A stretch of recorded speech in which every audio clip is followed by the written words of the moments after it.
So my original intention with this episode was to get you pumped for Battlefront 2 by synchronizing footage from the game's cinematics with a sick Star Wars cover song. The song was copyright claimed, so I used the first song YouTube suggested from their library of free songs. I did not change the video of this intro. These synchronizations are purely coincidental. Ladies and gentlemen, the green orbs.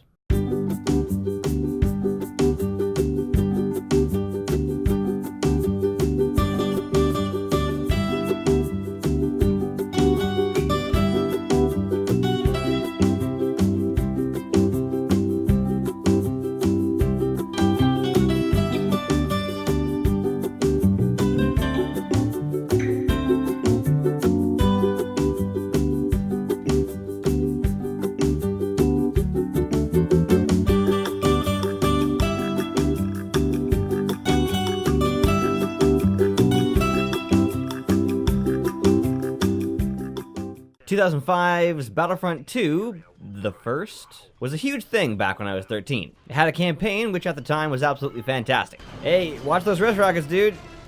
Oh, he did not watch those wrist rockets. Although revisiting it recently, I remember how it was basically just multiplayer maps with specific objectives that pretty much went fight, capture, play as hero, fight, capture, play as hero. The only thing that really made it good was the cutscenes, which detailed the transition from clones to stormtroopers, as well as filled in gaps between various films. 2017's Battlefront II the Second has a fully functioning, fully voiced over campaign, full of lots of great opportunities for... So you thought it was a trap? Memes. You have a bad feeling about this. I'd be worried if you didn't. Spoiler alert doesn't quite cut it here, because I'm going to bring you through the whole game, start to finish. Also, I played this on the highest difficulty, for journalistic integrity. This is MitchShow. You play as Iden Versio, an Imperial leader of Inferno Squad. First thing you'll notice about Iden is that she's cool. The Empire's time has come. You don't have to go down with it. You're right. The Empire's time has come. You may also notice her uncomfortably realistic lips. The story opens aboard the Invincible Faith, a Mon Calamari class warship, which loosely translated means mice squid. These are Mon Calamari. Iden is being interrogated by Chef Keeley. Look at me. And his two professional cyclists, who stand there like extras in a rap video attempting intimidation. I am the greatest. Look at me.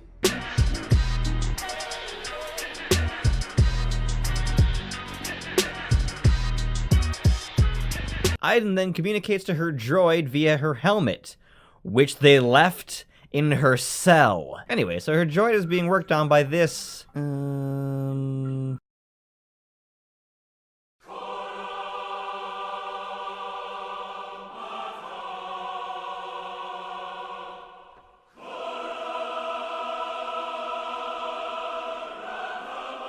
this Celestin, and the player gets to free Iden as their drone. This is really cool. I enjoyed this little drone scene. It goes against my belief that games should always begin with core gameplay, but it's still pretty neat. I was then delighted at the addition of stealth and swiftly undelighted at how they taught the player the basics of the game through a lazy in-game video. Iden then sneaks up on a briefing and this guy looks right at ya. You're then given a weapon and the game opens up, letting you choose to what degree of skulking you'd like to perform. Stealth is surprisingly difficult to maintain, but it's cool because headshots are really effective.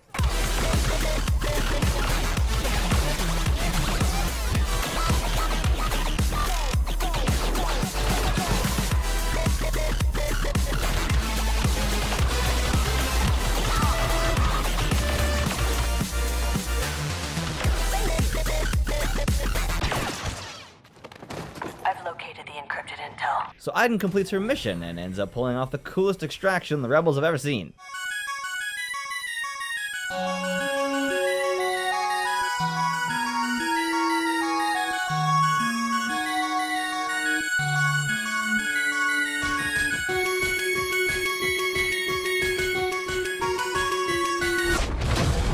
This is why people join the dark side. Inferno Squad then head to the planet of Endor.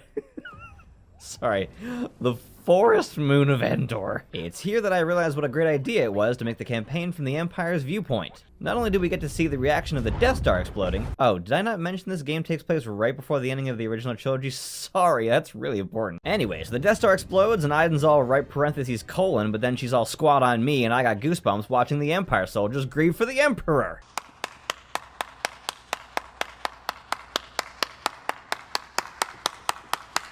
The Empire's viewpoint is also a great idea because most Star Wars content is from the perspective of the Rebels. It's also a callback to the original Battlefront II that had you playing as the Republic/Empire. I don't have any Empire footage because this library scene is at the top of a very steep difficulty spike. The group then find a base where the Rebels have stolen an AT-ST, and it's your job to take it down.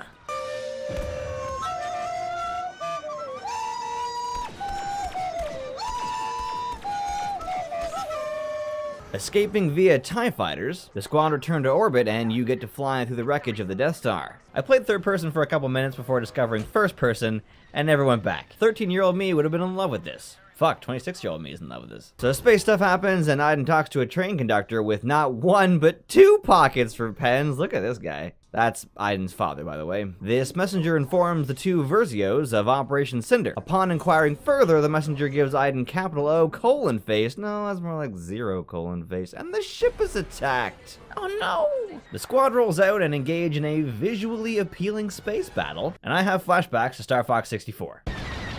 Commander, I picked up a tail. Fox, get this guy off me! Commander Versio, he's still on me. You've got an enemy on your tail. I can't shake this fighter. Just shoot it, Fox. Everybody stay alert. You're becoming more like your father. Do a barrel roll. What's taking you so long, Fox? Be careful, it's a trap. What's wrong, Fox? You're then instructed to board the enemy ship, and here's where I got a little unhappy. The difficulty spike on this section is unreal. It's basically impossible to tell what's doing so much damage to you, and you're locked in place. I haven't failed any part of this game more than twice, and I had to try this 14 times before success. Each time you get the loading screen, the audio briefing, Agent Hask, join me inside when I give the order. Agent Hask, join me inside when I give the order. a frame rate drop as you enter the hangar, and sometimes this entering animation doesn't even initiate. Upon entering the ship, I realized just how terrified and unprepared the rebels are.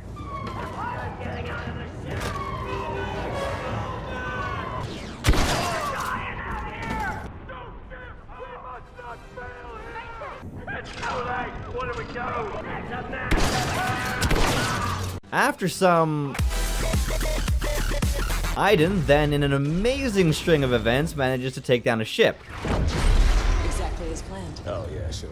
The squad then free the Dauntless of its clamps, and you're probably like, when did that happen? Which is my question. I guess that's what happened when the ship was attacked? Back on the Corvus, Iden briefs Del on his mission to lead a group of stormtroopers.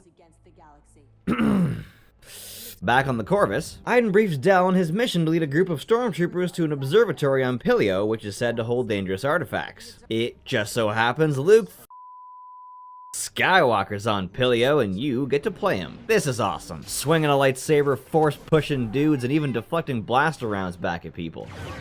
I don't have a shot. On the highest difficulty, this section poses a decent challenge. Keep their heads down. Especially when a stormtrooper becomes invincible.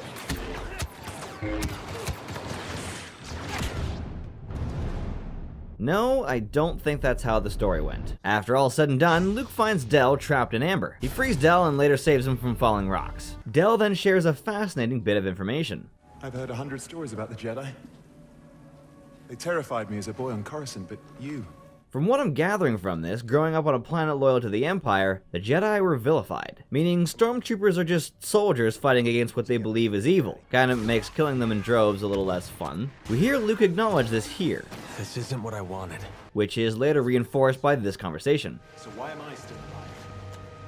They didn't give me a choice. You did. This next scene I did not enjoy. You have to guard Del from these bugs, and it's just boring. Lightsabers and force pushes are fun on shooting enemies, but this is monotonous.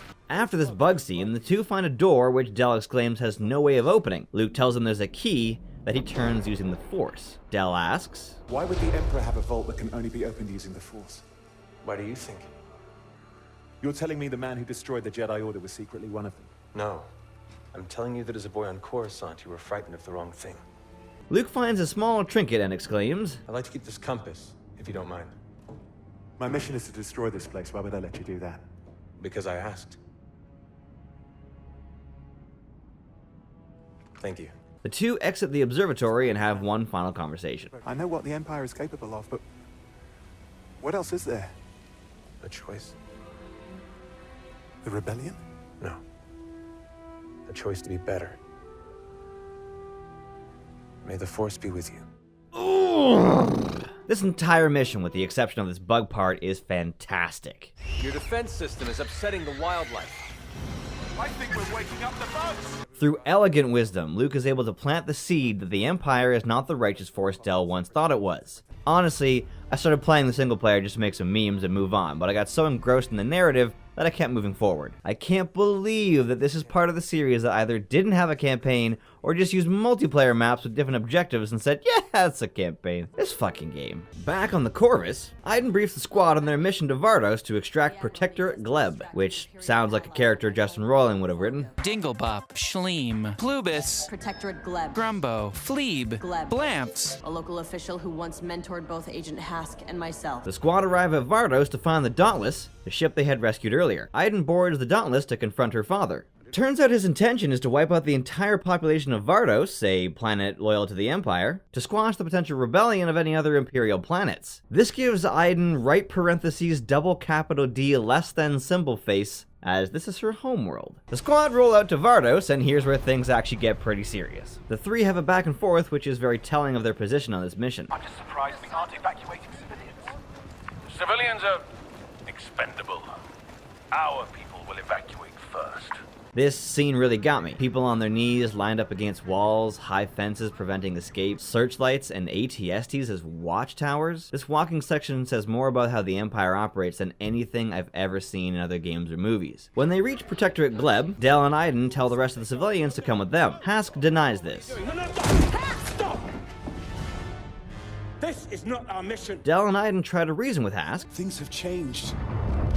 Look around you, man. Do you even recognize the Empire anymore? Please don't do this. The Empire's job is to save civilians from things like Operation Cinder. But he refuses, and they end up in a standoff that Iden wins. Defiance will be the death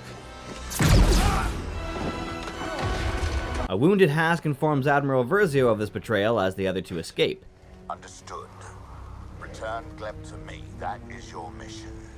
I will take care of the traitors. The next playable area has Iden and Del no longer wearing Imperial helmets, a symbolic reference to their allegiance changing. What impressed me is how many hints the story gave us that this separation would happen. Contact Agent Hask on the Corvus. Tell him I need to speak to him immediately. Iden and Del are referred to by their first names many times, whereas Hask is only referred to as Agent Hask. And this symbolism of the helmet is used as the squad land on Vardos, as Hask is the only one wearing his to begin with, demonstrating complete commitment and hesitation towards following orders. Okay, that was like 2 minutes without jokes. You guys okay? Good thing this game gets very silly very shortly after this serious bit, as we see this stormtrooper kick this door, and I'm pretty sure it opens this way. I was impressed at how difficult this whole area was. It took a couple tries before I worked out some strategies. After that, you get to steal an AT-AT, and I'm not normally cool with rail shooting scenes, but I really enjoyed this. Blowing up stormtroopers, blowing up AT-STs, blowing up other AT-ATs, even though yours was damaged from a previous battle. I don't know how you win this, but it's not important. This section is appropriately lengthed, as there isn't much to present. So allow me to play some thematically appropriate music to make it look more interesting than it actually was.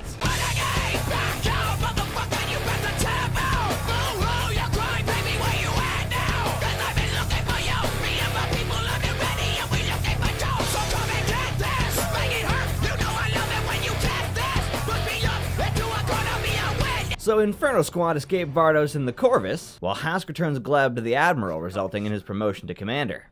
Congratulations, Commander Hask. Estranged from the Empire and enemy to the Rebellion, Del and Iden then contemplate their next move. Del. We're Inferno Squad. You and me. Ultimately deciding to turn themselves into the Rebellion. More specifically, General Lando Calrissian. And his,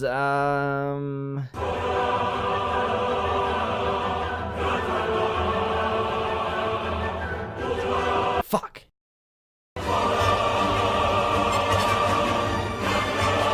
Shit. Are you kidding me? His friend. Expecting resistance, probably because of all the...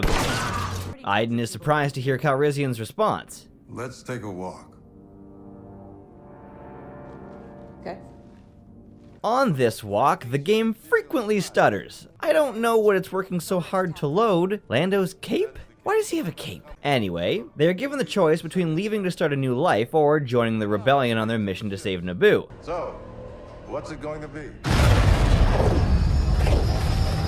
After arriving at Naboo, I realized how fucking cute Aiden is in her X-Wing helmet.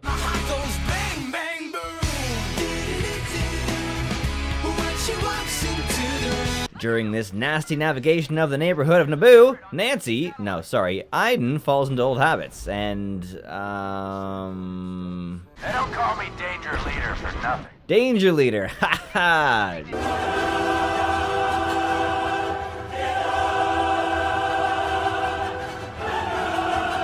Shriv Surgav. Yeah, he's kind of funny. We need to focus our fire on that Star Destroyer's shield array. Hey, you don't give orders here. Oh, we need to focus fire on that Star Destroyer's shield array. So the team destroy the satellites and Star Destroyer over Naboo, and circular wipe, then they meet up with Leia. So Leia's all talky plan that defense, and I'm like...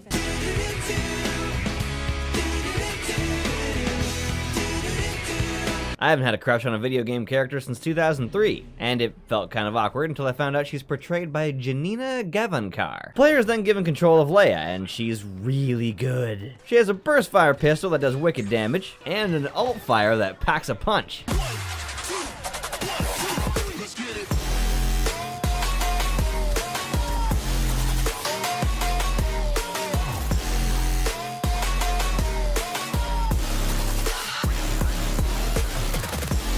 A disorienting grenade that I don't use much. Smoke bomb! A shield that made these defense segments tolerable. Side note, I can't be the only one who loves the sound of blaster rounds on shields, right? And her signature move is to pull out an Imperial blaster with no overheat that rolls through stormtroopers. But her most impressive ability is throwing fisticuffs like Chuck Liddell. Listen, it's what you hearing, listen.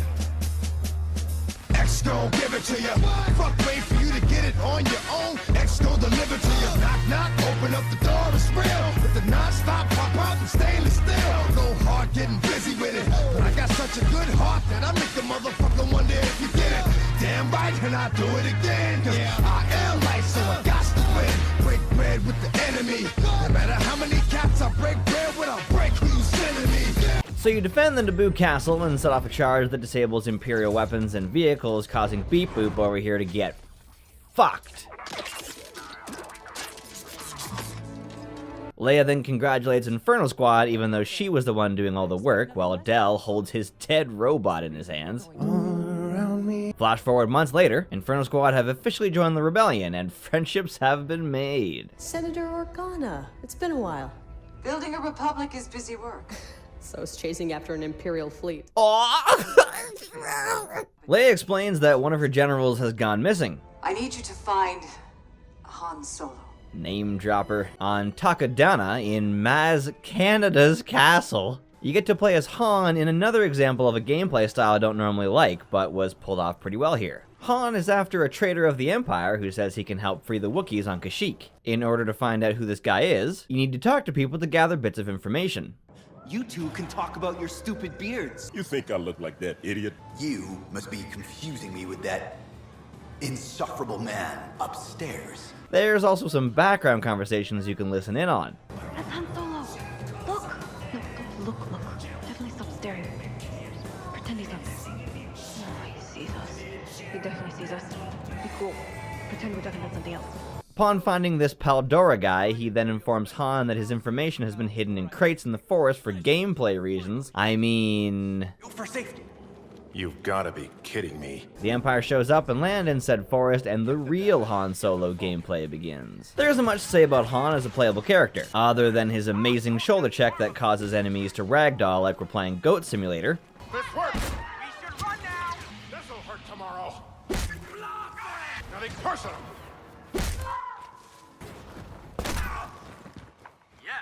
After this defend the thing scene, you're given control of the Millennium Falcon, and told to take down this Imperial cruiser with the help of Del, Iden, and Slippy? Oh no, it's just Shriv. Back on the Corvus, Inferno Squad return, and it's Beep Boop! He's okay! Iden and Del embark on a mission to capture Admiral Versio on Bespin, which is visually stunning. I'm just continually impressed by this campaign. I also noticed the attention to detail regarding Iden's voice chat quality when switching from third to first person. According to Paldora's intel, my father's been refueling his fleet at Chinook Station for months. Our old friend Hask is overseeing the operation. Neat. After another stealth optional scene that I blew immediately because I'm rebel scum, Iden has an idea, but you're not gonna like it. I have an idea. You're not gonna like it. Oh, there it is. There it is. You then get to walk around looking like stormtroopers, talking very loudly about how you are not stormtroopers. Think about all the good we've done since Vardo, Stel. We've made the galaxy safer, given people hope. They even acknowledge this. The resources. What's all that chatter? Just marveling at the might of the Empire, sir. Rebels don't stand a chance. Copy that. Iden and Del then, oh fuck, what is that? Iden and Del reach the boardroom, where Hask appears via hologram and does that bad guy thing like, did you honestly think that would work, mate? And yet he doesn't have an ambush ready for you, except this TIE fighter that makes you dance like you're listening to sick beats. During this section, I discovered how fun the Vanguard ability is. Little bit sadistic, gave your bitch this dick, a sinner so sinister, the ministers never mention how something so vicious could be so gifted with addiction while sipping on the... After defeating the troopers on the landing platform, the duo in need of a ship discuss available options. Now let's find that ship. A cloud car? They even refer to this objective as settle for the cloud car. Beautiful.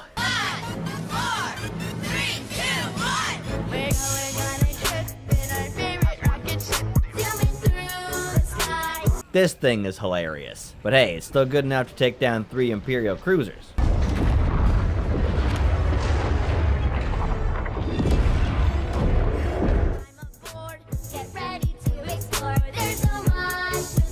We then join Lando and Shriv on Celeste, where they intend to steal a weapons cache from an abandoned Imperial factory. I gotta say, I wasn't convinced about Lando until this mission. He's actually pretty charismatic. Relax, it's one strike team. We'll be fine.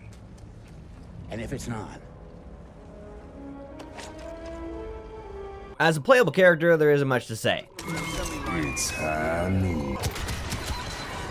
It's his design in combination with the level that impressed me. He has a thermal scope on his blaster which perfectly complements the steam-filled level. Now that I think about it, all the hero levels were well designed. Luke had big open areas with multiple enemies engaging at once, Leia had a shield to complement her defensive objectives, and Han had long open stretches to accommodate his ragdoll charge. After Shriv and Lando shut this place down, their next directive is to... They also push some buttons?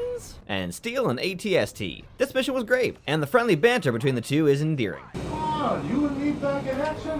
Tell me you don't miss this. I absolutely do not miss this. What was that? That was the sound of my plan working perfectly. The volcano's going to erupt, isn't it? Actually, don't tell me. I want it to be a surprise. If I die here, I'm glad you will too. Well, thank you, buddy.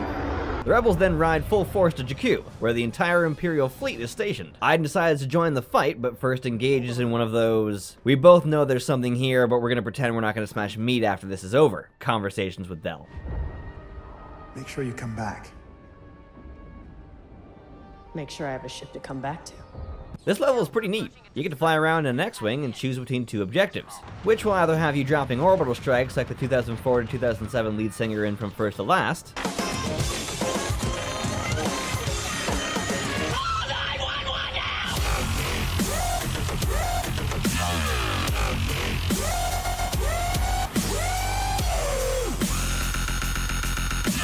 Yeah, that was a fun glitch I noticed at the beginning. Not sure. Just not sure. Or hunting stormtroopers in a grounded Imperial cruiser. It could be a Star Destroyer. I don't know what the difference is.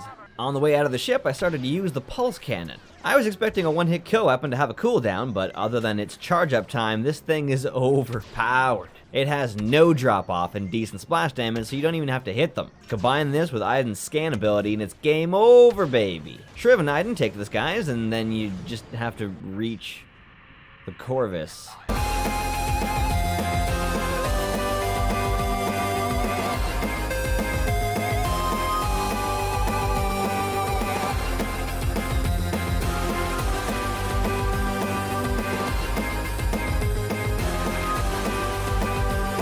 After an aerial battle, it is revealed that Commander Hask is in the sky, and he's actually pretty difficult. You defeat Hask, and I just love this scene. Aiden swan dives into her father's ship, bails mid-crash, catches herself at the end, and her ship not only falls off the edge, but gets hit mid-air. This is why people join the rebellion. Aiden then tells Beep Boop to disable her comms, something I've been asking for some time now, especially when every attempt has the same dialogue throughout this game. Aiden, no way! We're coming back for you right now! Shut the fuck up! Agent Hask, join me inside. Shut the fuck up! Shut the fuck up! I really like this whole level. It really gives you a sense of how big this ship is. When Aiden enters the ship, you can no longer shoot. A sign of her maturity, and my disappointment to this is probably a sign of my immaturity. Aiden finds her father, and oh, this is so good. It's just like, ugh, just watch it. You saw the Empire's weakness and refused to let it consume you. It makes you stronger. That's why you're leaving here without me. I got goosebumps, okay? For 6 months, she's been fighting her father, and in the end, she still wanted to keep him safe. It's adorable. It gives me left parentheses teardrop emoji colon face. Really wish the eyes weren't called colon. It's weird. When Aiden exits the command room, she enters a section that is supposed to add tension, but because it wasn't done in a cinematic, it really loses its edge. She escapes via pod. Escape pod. Del helps her out, and oh, the composition of this shot. I told you. I know none of you were surprised by that. Shriv invites the couple to another well-composed shot. Dip to black, the end. Or is it? Decades later, Pilio, Kylo Ren, Protectorate Glab. What the fuck's going on, kitty cat? So, the last playable level of this campaign has you playing as Kylo Ren inside the mind of Del Meeko? Decades after the campaign's original story? Okay. This is probably because at the original release of Battlefront 2-2, this secondary campaign Resurrection was not released yet, and it takes place after this mission. It's an awkward last level because you fight through Del's memories with this dream effect from level to level without any cohesion between them. I think this level would have been better kept in the beginning of Resurrection as it ties the two stories together and ruins the happy, triumphant ending of the original. Ren gains the knowledge he was after and leaves Del to Hask, who, it turns out, survived his crash decades ago. The two have some words before Hask executes Del. Here's the original. Please.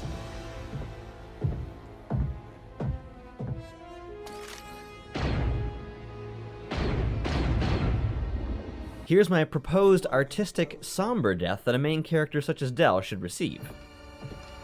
Please.